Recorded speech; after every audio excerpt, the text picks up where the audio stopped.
Salut à toutes et à tous, j'espère sincèrement que vous allez bien, que vous gardez la tête froide dans cette chaleur d'absurde qui nous entoure. Vous vous souvenez, il n'y a pas si longtemps, je vous ai partagé un petit coup de sang. Oui, un de ces coups de ras-le-bol qu'on ne peut plus contenir. Sur le poison silencieux qui ronge notre pays, la médiocrité. Pas n'importe laquelle, non. Celle qui s'incruste comme un virus dans les veines du pouvoir dans chaque recoin de l'élite politique algérienne si tentée, qu'on puisse encore appeler ça une élite. Une médiocrité toxique maladive institutionnalisée. J'en parlais à travers un exemple criant, celui de Méroden. Souvenez-vous, ce bon vieux Méroden, premier chef de file du RND, ce parti historique qui pèse lourd dans la mécanique décisionnelle de l'État algérien, une vraie brique dans le mur du système. Mais voilà mes amis, il faut arrêter de prendre des vessies pour des lanternes. Non, ce n'est pas uniquement la corruption qui freine notre développement. On a menti au peuple algérien, on lui a vendu une explication unique, simpliste, pratique. Tout est de la faute à la corruption. Faux, archi-faux. La corruption, elle est universelle. Elle fait son marché aussi bien à Paris qu'à Washington. Ce n'est pas elle seule qui bloque un pays. C'est quand elle s'allie à la bêtise au sommet que ça devient une vraie malédiction. Je vous parle en ce moment depuis l'un des bastions autoproclamés du progrès la France. Oui, ce pays qu'on cite en exemple dès qu'on veut vous vendre un modèle de développement. Eh bien, devinez quoi? Ici aussi, la corruption fait partie du décor. Et de l'autre côté de l'Atlantique, aux États-Unis, même refrain, autre tempo. La corruption n'est pas une anomalie, c'est une composante universelle du pouvoir simplement maquillée différemment selon les latitudes. Regardez un peu le cirque électoral américain. Là-bas, ce ne sont pas les idées qui font les présidents, mais les chèques à plusieurs zéros. Les campagnes, un véritable marché où la loyauté se négocie à coups de milliards. Des fortunes colossales injectent de l'argent dans des candidatures sur mesure, des pactes avec des politiciens pour protéger leurs intérêts, faire avancer leur agenda ou carrément dicter la politique nationale. Appelez ça lobbying si ça vous rassure, mais entre nous, c'est de la corruption, simplement sous stéroïdes et en costard-cravate.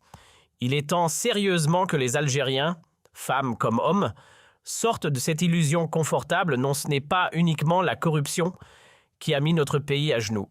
Ce raccourci, on nous l'a répété jusqu'à l'écœurement comme un slogan pour endormir les consciences. Mais soyons honnêtes, la corruption n'est pas un fléau exclusif à l'Algérie. Elle est mondiale, elle change simplement de costume selon les fuseaux horaires. Quand l'argent se glisse dans les couloirs du pouvoir, quand il devient intime avec la politique, au point qu'on ne sait plus qui dirige, qui c'est, là que le danger s'installe. Et face à ce monstre à visages multiples, il n'y a qu'une arme, la résistance. Pas une guerre éclair, non. Un combat sans fin, un bras de fer permanent. Penser qu'on en viendra un jour totalement à bout, c'est croire aux contes de fées. Même dans les paradis fiscaux ou les royaumes saturés de pétrole, même là où l'opulence déborde. La corruption trouve toujours un coin d'ombre où se nicher. Et le comble. Parfois, ce sont les discours politiques eux-mêmes qui manipulent les foules qui achètent les esprits. C'est là que ça pique. Oui, c'est cynique de le dire, mais c'est aussi la vérité nue. Et je préfère être brutalement sincère que doucement hypocrite. Le vrai drame, ce n'est pas que la corruption existe. Elle est partout comme les moustiques en été. Le vrai danger, c'est quand elle devient une habitude nationale, quand elle s'infiltre dans chaque recoin de l'État, du plus petit bureau administratif jusqu'au sommet des institutions. Quand tricher devient normal, quand magouiller devient routinier et que l'honnêteté, elle devient suspecte. Là, on ne parle plus de dérive, on parle de système. Et ce système, c'est une gangrène. Maintenant, posons-nous une vraie question. Qu'est-ce qui différencie un pays qui avance d'un pays qui stagne, un État prospère d'un autre qui patauge? Ce ne sont ni les ressources naturelles, ni le climat, ni même le hasard de l'histoire. Non. La ligne de fracture se trace ailleurs dans la qualité de la gouvernance d'abord. Avoir des dirigeants capables droits avec une vision, ça change tout. Et ensuite, dans le calibre de ceux qui tiennent la barre, leur niveau d'éducation, leur sens de l'éthique, leur lucidité, leur capacité à comprendre le monde et à anticiper ses secousses. Entre un pays civilisé et un pays qui navigue à vue dans la brutalité, oui, j'emploie ces mots entre guillemets, la différence ne réside pas dans les bâtiments ou les routes, mais dans le raffinement de leurs institutions et dans la hauteur de vue de leurs élites. Derrière chaque nation forte se cache une élite solide. Ce n'est pas un hasard, un pays n'est jamais meilleur que ceux qui le dirigent. Si ses décideurs sont cultivés, éveillés, ouverts sur le monde, dotés d'une vraie boussole morale et d'une formation à la hauteur des défis contemporains, alors ce pays a toutes les cartes en main pour être bien gouverné. Et une bonne gouvernance, c'est le carburant du développement. Rien de mystique là-dedans. Pas besoin de noyer le poisson avec des discours d'experts pleins de jargon. Inutile d'invoquer des théories fumeuses ou des concepts venus d'amphis universitaires pour expliquer pourquoi un pays avance ou recule. En vérité, tout repose sur un duo simple mais puissant des dirigeants compétents et intègres et un système qui les soutient dans une dynamique de progrès. Ce n'est ni plus ni moins que ça. Pas la peine de réinventer la roue ou de sortir le dictionnaire de la technocratie. Ce sont ces deux piliers-là qui déterminent si un pays construit stagne ou s'effondre. Quand ceux qui forment l'élite sont médiocres, ne vous attendez pas à des miracles.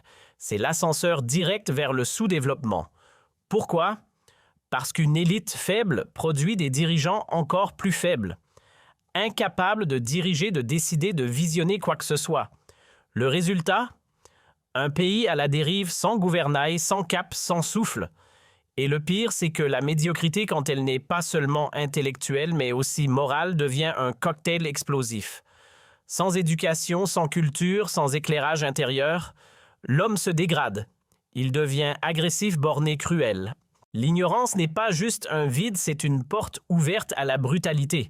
Vous savez pourquoi depuis toujours on parle des Lumières pour désigner le progrès et de la barbarie pour évoquer la régression? Ce n'est pas une coïncidence.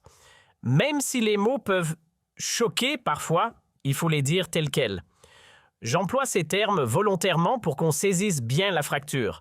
Ce n'est pas un discours de philosophe, c'est du concret. Civilisation, ce n'est pas une tenue propre ou un immeuble moderne. C'est une façon d'être. Et quand l'esprit s'éteint, la barbarie, elle rallume le feu. De la violence. Il y a deux mondes, celui où l'on élève les consciences et celui où l'on piétine les êtres humains. C'est ça la vraie fracture entre civilisation et barbarie. D'un côté, vous avez des sociétés gouvernées par des femmes et des hommes éclairés, cultivés, équilibrés, qui n'ont ni besoin de violence pour exister, ni plaisir à dominer les plus faibles. Des élites instruites, dignes, humanistes, bref, des gens normaux, mais en position de pouvoir.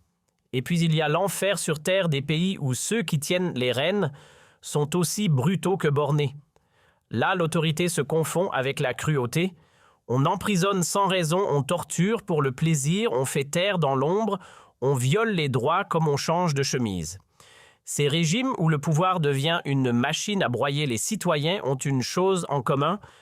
Leur élite est ignare, froide et surtout profondément toxique. Parce que oui, la brutalité naît souvent de l'ignorance. Plus l'esprit est fermé, plus la main est lourde. La lumière adoucit les cœurs, l'obscurité les endurcit. Une nation civilisée ne se mesure pas à ses buildings ou à sa monnaie, mais à l'humanité de ceux qui dirigent. Et là où la barbarie prospère, la violence n'est pas un accident, c'est un outil, une méthode, un programme. Laissez-moi vous partager une petite histoire pêchée au détour d'un post sur les réseaux sociaux.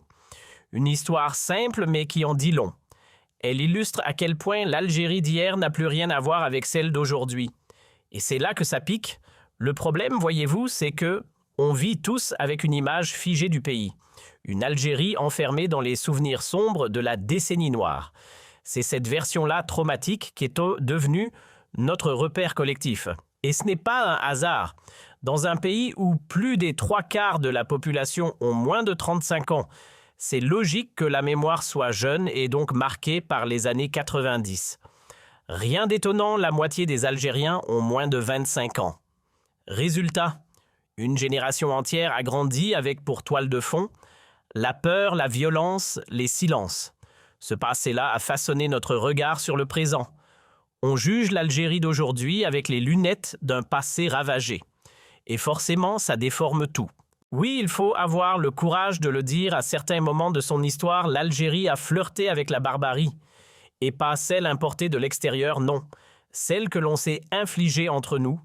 Fratricide, autodévoration nationale, des urnes renversées avant même d'avoir parlé des scrutins truqués, puis effacées d'un trait de plume. Des geôles pleines des salles d'interrogatoire transformées en chambres de torture. Et à la fin, une guerre qui n'a jamais dit son nom, mais qui a laissé des charniers comme signature. C'est tout cela qui a construit dans l'imaginaire collectif l'image d'une Algérie instable, imprévisible, rongée par ses propres démons. Une terre où la confiance a fui et où la paix semble toujours en sursis.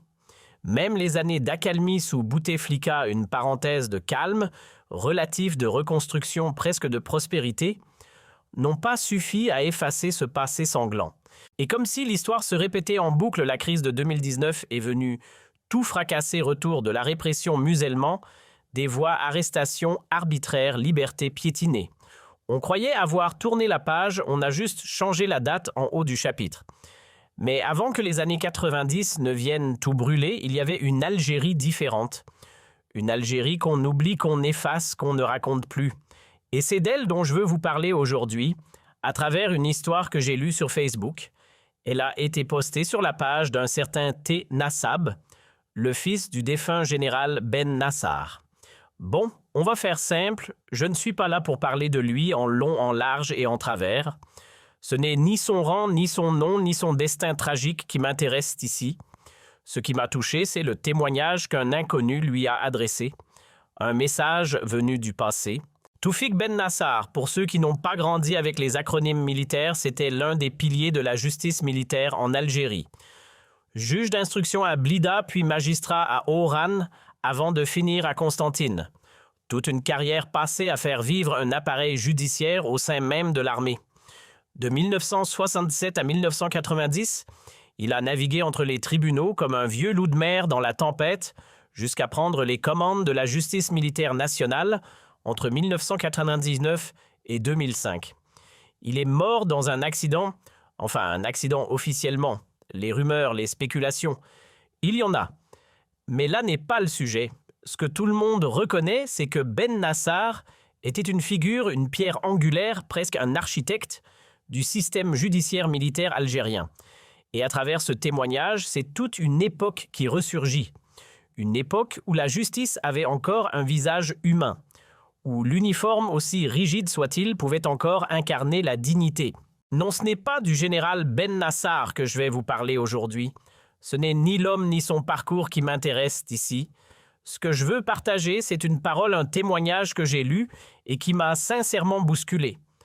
Un message parmi tant d'autres, mais celui-ci avait quelque chose de profondément humain. Alors oui, Toufik Ben Nassar, le fils, est très actif sur les réseaux sociaux. Il s'exprime régulièrement au sujet de ses deux frères et vous avez peut-être déjà entendu parler de cette histoire.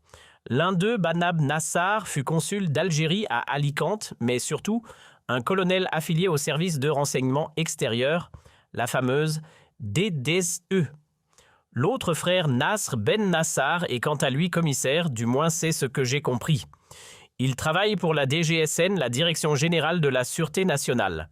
Il est spécialisé dans l'investigation, un agent de la police judiciaire ayant roulé sa bosse dans plusieurs commissariats et directions majeures de la police nationale algérienne.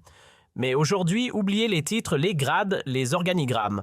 Ce dont il est question ici, c'est d'un simple souvenir raconté avec émotion et qui à lui seul suffit à évoquer une époque, une ambiance, une autre Algérie. On a tenté de les impliquer dans ce qu'on appelle désormais l'affaire Bencher. Une étiquette qu'on leur a collée sans jamais fournir la moindre preuve concrète. Résultat, depuis avril 2024, ils sont derrière les barreaux, toujours pas jugés. Plus de 18 mois de détention préventive sans procès. Une prison à durée indéterminée version algérienne. L'histoire des frères Ben Nassar, vous l'avez sûrement déjà entendue. Elle a été disséquée dans plusieurs émissions, analysées, débattues. Mais ce n'est pas là que je veux vous emmener aujourd'hui. Mon sujet, ce n'est pas le scandale judiciaire. C'est autre chose. C'est un témoignage. Un fragment de mémoire publié par Nassar lui-même sur les réseaux, comme il en poste souvent. Des souvenirs de famille, des pensées sur son père, sur ses frères, sur ce qu'ils traversent, sur ce qu'ils ont représenté. Toufik Ben Nassar, oui, celui-là même, vit aujourd'hui en exil. Recherché par son propre pays pour des raisons qui, disons-le franchement, relèvent autant du politique que du juridique. Mais encore une fois, je ne suis pas là pour juger l'homme ni l'exilé. Ce qui m'importe ici, c'est ce qu'il a partagé. Et ce qu'il a partagé, croyez-moi, mérite qu'on s'y arrête. Écoutez bien ce que je vais vous lire. Ce n'est pas un discours politique ni un commentaire journalistique, c'est un message. Un message anonyme envoyé à Toufik après qu'il a une fois de plus évoqué son père sur sa page. Et ce que cette personne lui a écrit, c'est plus qu'un souvenir. C'est un fragment d'Algérie qu'on a oublié. J'ai vu ta publication à propos de ton père. Allah, il faut que je te raconte une chose qui ne m'a jamais quitté. En 1982, j'étais encore un jeune capitaine à Ain Oussera. J'avais commis une grosse erreur. Le jour où je me suis présenté au tribunal militaire d'alors, El Kébir, ton père m'a reçu. Mais pas comme un accusé. Non, comme un homme. Il m'a offert la moitié de son sandwich comme si de rien n'était. Puis il a traité mon dossier avec un sérieux exemplaire, mais sans jamais perdre l'équité. Et ce qui m'a le plus marqué, c'est quand il s'est tourné vers les gendarmes et a dit « Pourquoi me noter un capitaine de l'armée? Je ne veux plus jamais voir ça dans mon bureau. » J'ai pris 4 ans de prison que j'ai mérité, mais jamais il ne m'a humilié, jamais il ne m'a écrasé. Il m'a jugé, oui, mais toujours avec respect, dignité et cette chose rare qu'on appelle humanité. Si tous les magistrats avaient été comme lui, tu peux être fier, Toufik. Ton père était un homme exceptionnel. Il a donné sa vie à la justice, et face à ce qu'endurent aujourd'hui tes frères, je te souhaite du courage. Eux n'ont pas de honte, mais nous, on n'oubliera jamais le respect qu'inspirait ton père. Ce genre de message, ce n'est pas juste un hommage, c'est une mémoire vivante, un rappel que même dans les temps les plus durs, certains hommes refusaient d'oublier qu'en face d'eux, il y avait des humains. Mettons de côté un instant le nom Ben Nassar. Ce n'est pas ce lien familial qui m'importe ici. Ce qui me hante, ce qui m'interpelle profondément, c'est ce que ce témoignage révèle d'une époque révolue. Revenons à 1982. Regardez bien. Observez comment à cette époque-là, la justice militaire en Algérie fonctionnait. Comment les magistrats se tenaient. Comment l'institution traitait même ceux qu'elle accusait. Il y avait, oui, un certain Ibn Nassar, mais ce n'était pas un cas isolé, j'en suis persuadé. Il faisait partie d'une génération de magistrats qui, malgré le contexte militaire, refusaient d'écraser les hommes sous le poids de l'uniforme. Il faisait la part des choses, on jugeait sur des faits, pas sur des rumeurs. On ne confondait pas une condamnation avec un règlement de compte. On ne s'autorisait ni humiliation gratuite, ni mépris programmé, ni vengeance maquillée en justice. C'était une Algérie différente. Une Algérie où même au sein d'un tribunal militaire, on trouvait encore des hommes avec du cœur de l'éthique et ce réflexe rare traiter l'accusé avec dignité. Parce qu'en ce temps-là, la justice n'était pas encore devenue un instrument de cruauté. En 1982, la justice ne brandissait pas la matraque, elle tenait la balance. Pas de brutalité, pas d'humiliation, juste une leçon d'humanité. Ce jour-là, au tribunal militaire de Blida, le juge a levé les yeux vers les gendarmes et leur a dit calmement « Retirez ces menottes. Cet homme n'a pas encore été condamné. Pourquoi l'attacher comme un criminel ?» Le prévenu était un capitaine, un soldat de l'armée algérienne, et à cette époque, porter cet uniforme signifiait quelque chose. Ce n'était pas une simple fonction, c'était un engagement, une appartenance. On respectait le grade, mais surtout, on respectait la personne derrière le grade. Le juge avait ajouté « Quand il sera incarcéré, vous ferez ce que la procédure exige. Mais ici, dans mon bureau, il reste un officier, un citoyen. » Voilà ce qu'était l'Algérie de 1982, un pays où l'armée nationale populaire, l'ANP, portait encore fièrement son nom. Une institution façonnée par les enfants du peuple pour le peuple au service du peuple. Ce n'était pas un slogan. C'était un état d'esprit, une manière d'être. Une époque où la dignité valait encore plus que la peur. Pourquoi me noter un capitaine de l'armée? C'est ce qu'a lâché d'une voix ferme un magistrat en 1982, et il a ajouté sans hausser le ton, mais avec l'autorité d'un homme qui connaît le poids des symboles, « Je ne veux plus jamais voir ça dans mon bureau ». Même lorsqu'un militaire dérapait, on ne le rabaissait pas. On le jugeait, oui, mais sans l'humilier. Parce qu'il portait un uniforme, parce qu'il représentait une institution et que cette institution méritait le respect. Pas par aveuglement, mais par principe. On ne respectait pas l'erreur, on respectait la fonction et surtout l'humain qui la portait. Un soldat fautif devait répondre de ses actes, comme tout citoyen, mais il ne cessait jamais d'être un homme et en tant que tel, sa dignité n'était pas négociable. Cette scène-là, cette phrase-là, c'était une vraie leçon de grandeur de tenue de civilisation. Et maintenant, faisons un saut dans le temps. Avançons jusqu'en 2025, l'Algérie d'aujourd'hui. On ne se contente plus de menotter les soldats. On jette les généraux en prison, on filme leurs familles, on les expose à la télé comme pour les livrer à la honte publique. On a transformé l'institution militaire en terrain vague, plus de 230 hauts gradés derrière les barreaux, une purge sans fin, des familles brisées, des enfants licenciés, interdits de voyager, privés de soins. On va jusqu'à leur fermer les portes des hôpitaux militaires, punis non pour leurs actes, mais pour leur nom de famille. Et tout ça pourquoi? Des affaires de corruption. Très bien, mais où sont les preuves? Où sont les procès transparents? Ce qu'on a vu, ce sont des jugements express à huis clos sans explication. La justice, non. La vengeance habillée en procédure. En à peine quelques années, 3-4 tout au plus, on a vidé le haut commandement de l'armée comme on vide une armoire encombrante. Plus de 230 officiers de haut rang ont été envoyés derrière les barreaux.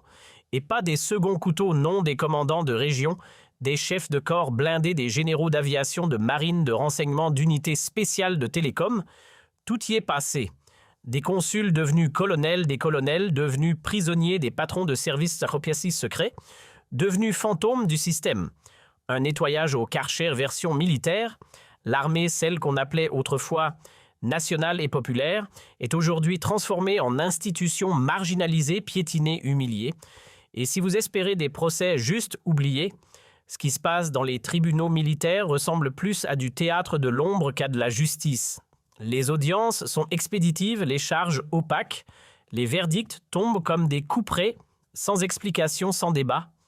Prenons juste un exemple. Le général-major Saïd Bey, ce nom vous dit peut-être quelque chose. Un vieux monsieur aujourd'hui, un homme né en 1943. Faites le calcul, il a plus de 80 ans. Et pourtant, il croupit toujours en prison. Motif officiel enrichissement illicite. Depuis 2018, il purge une peine de 15 ans, mais dans les faits, une affaire plus politique que criminelle si l'on en croit les bruits de couloir. Ce n'est plus de la justice, c'est de l'acharnement. Et pendant ce temps, Saïd Bey vit ses dernières années entre quatre murs avec une poche à urine accrochée au flanc, incapable de marcher seul. Voilà où on en est. L'élite militaire du pays traitée comme des parias sans égard pour l'âge, la santé ou même la dignité humaine. Une misérable petite poche à urine, voilà où en est réduit un ancien général. Faites le calcul né en 1943 et nous voilà en 2025. Résultat 82 ans. À cet âge-là, on est censé feuilleter des albums photos pas moisir dans une cellule. Bien sûr, il y a eu des brebis galeuses parmi les officiers. Certains ont trempé dans des affaires sales, c'est indiscutable. Mais on voudrait nous faire avaler que tous sont pourris, sauf comme par hasard ceux qui les ont envoyés au trou. Eux, les actuels détenteurs du pouvoir, seraient donc miraculeusement épargnés par la tentation. Vraiment, ce qui a eu lieu, ce n'est pas une purge judiciaire, c'est une vendetta. Et entre rendre justice et abattre un adversaire pour l'éliminer du paysage, il y a un gouffre béant. Une institution qui cherche la vérité ne confond pas tribunal et champ de bataille politique. On veut sanctionner les corrompus, très bien. Confisquer les fortunes volées, imposer des amendes, obligez-les à rembourser, mais transformer les prisons en mouroirs, enfermer à tour de bras dans les coins les plus reculés du pays, comme à Ouargla dans des conditions dégradantes, voilà ce qu'on appelle briser un homme. Et le comble de l'indécence, s'attaquer aux enfants, que les pères aient fauté soi. Mais pourquoi diable interdire aux fils et aux filles de voyager librement, de décrocher un emploi, de consulter un médecin, ou même de toucher à la pension à laquelle leurs parents avaient droit? Quelle bassesse, quelle infamie! On a vidé l'institution militaire de son âme, on a jeté aux orties l'honneur d'une armée autrefois digne. Souvenez-vous, à une époque pas si lointaine, en 1982, la justice savait encore ce qu'était la décence. Les juges écoutaient, examinaient, puis seulement une fois convaincus prononçaient une peine. Mais jamais, non, jamais, il ne jubilait à la vue d'un homme abattu. Il n'exultait pas devant la douleur d'un accusé. Il ne savourait pas la détresse d'un condamné. Il y avait jadis une justice qui ne prenait pas plaisir à faire tomber. Ce à quoi on assiste aujourd'hui, ce n'est plus de la justice, c'est de l'anéantissement méthodique. On ne défend ni l'équité ni la nation. Quelle sécurité peut-on prétendre sauvegarder quand ceux censés la garantir croupissent derrière les barreaux, comme par enchantement tous ceux qui s'opposaient à Tchengriha ou Gaïd Salah sont devenus des traîtres, des pourris, des infâmes, tandis que bien sûr leurs clans respectifs incarneraient eux l'intégrité et l'amour de la patrie. Quelle belle farce! Mais attention, je n'ai pas évoqué cette histoire pour rouvrir le dossier Benas. Ce cas est un autre sujet. Ce qui m'importait ici, c'était de saluer la mémoire d'une Algérie qui n'existe plus, celle de 1982, une époque où des hommes comme l'arabe Nasser symbolisaient la grandeur. Lui, comme d'autres cadres de cette génération, portait une forme d'élégance morale, pas de la candeur, non de la dignité vraie. Une prestance perdue, une flamme qu'on a laissé s'éteindre. L'Algérie d'il y a 40 ans, celle de 1982, respirait une certaine grandeur. Il y avait dans l'air une allure, une dignité discrète, une manière noble d'aborder la justice, non pas comme un outil de punition, mais comme une quête d'équité presque sacrée. Les hommes de cette époque portaient haut les valeurs, pas seulement par devoir, mais par conviction. Cette manière d'être, ce raffinement moral, cette noblesse d'âme, tout cela s'est évaporé. Aujourd'hui, l'élégance d'hier a laissé place à une brutalité assumée. L'Algérie moderne affiche un visage dur, presque sadique. Elle savoure les humiliations qu'elle inflige, elle se repaît des douleurs qu'elle cause, une Algérie qui ne ressemble en rien à celle que nous avons perdue. Celle d'aujourd'hui fait mal parce qu'elle est devenue cruelle. En 1982, on était un peuple civilisé. En 2025, on s'approche dangereusement de la sauvagerie et peut-être, juste peut-être, au lieu de vouloir tout réinventer pour bâtir l'avenir, on gagnerait à se retourner un instant et à puiser dans ce passé une leçon d'humanité. Parce que l'Algérie de demain ne pourra pas s'élever si elle oublie la grandeur de celle d'hier.